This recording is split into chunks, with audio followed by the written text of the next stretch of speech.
Rungkat Udin, ada Rungkat Udin, Rungkat Udin, Rungkat Udin. Dunia di tahun 2050. Bayangkan, udara saja tidak berpihak kepada kita. Suhu memanas ekstrim. Sebagian orang terpaksa mendekam setiap hari di ruang ber-AC dengan handuk basah menyeka wajah. Mata terus berair. Dan kita hanya dapat tertidur di setiap subuh karena cuma itu waktu yang cukup sejuk. Di luar tembok rumah kita, peningkatan suhu menyebabkan kekeringan parah di banyak belahan dunia. Hanya orang kaya yang bisa membayar air. Keran-keran di tempat publik dikunci. Hutan-hutan terbakar. 2 miliar orang berhadapan langsung dengan suhu yang bisa meroket sampai 60 derajat Celcius. Titik panas di mana tubuh manusia tak dapat bertahan lebih dari 6 jam. 2050, permukaan laut naik drastis menyebabkan badai ekstrim. Kota-kota pesisir tersapu pasang dan banjir menewaskan ribuan dan menggusur jutaan orang. Beberapa kota terpadat di dunia tenggelam termasuk Alexandria, Kairo, Mumbai, Shanghai, Bangkok, dan tentu saja Jakarta. Orang-orang harus mengungsi ke tempat yang lebih tinggi. Setiap hari kita akan melihat foto rombongan keluarga mengarungi banjir. Yang agak beruntung bisa tetap tinggal di rumah dengan air hingga mata kaki. Seperti Jakarta di tiap musim banjir, tapi ini di seluruh dunia. 2050.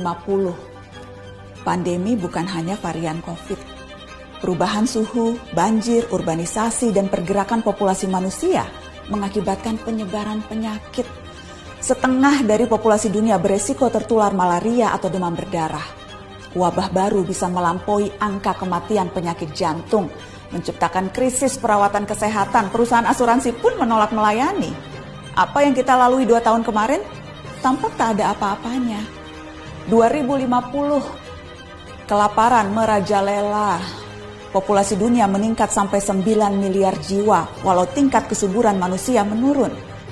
Terlalu banyak mulut harus diberi makan, sementara dunia kekurangan air dan lahan yang bisa digarap. Bahan makanan akan semakin mahal, jumlah orang kurang gizi di dunia pun terus meningkat. Sementara bantuan logistik, kalaupun ada, pasti tiba terlambat karena terhambat bencana di mana-mana. 2050, hubungan internasional tak lagi akur. Setiap negara menjadi egois dan saling curiga.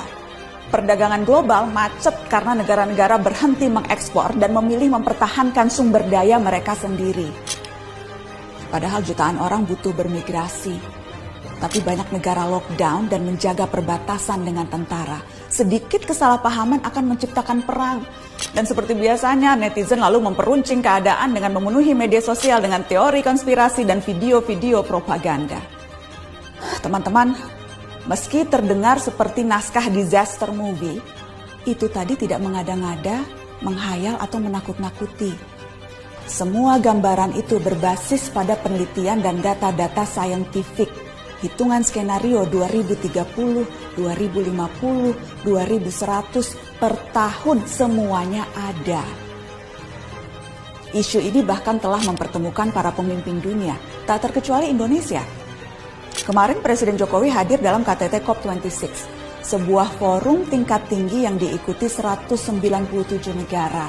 Mereka membicarakan masa depan, rencana untuk menghalangi skenario-skenario tadi terwujud. Memang sulit, karena masing-masing negara punya kepentingannya sendiri. Akan ada tarik ulur yang berbelit-belit. Tapi kesepakatan harus dilaksanakan. Dunia harus melakukan pengurangan karbon secara progresif, mencapai target 0 emisi segera. Negara-negara maju yang secara historis lebih bertanggung jawab harus mau membantu pendanaan negara-negara lain untuk ikut memerangi krisis iklim. Dunia berpacu dengan waktu. Gelisah tidak akan menghalangi 2050 sampai di kalender kita. Kita harus serius mempelajari isu ini, termasuk mengawal kebijakan dan langkah-langkah pemerintah. Sorotan terhadap COP26 menegaskan Indonesia selama tinggal di planet yang sama tidak terbebas dari resiko maupun tanggung jawab. Ada yang bisa kita lakukan sebagai individu, tentu saja itu perlu. Namun rangkaian kebijakan negara yang berdampak signifikan, itu yang paling kita butuhkan. Segera. Kita tak bisa memilih planet, tapi masa depan bisa.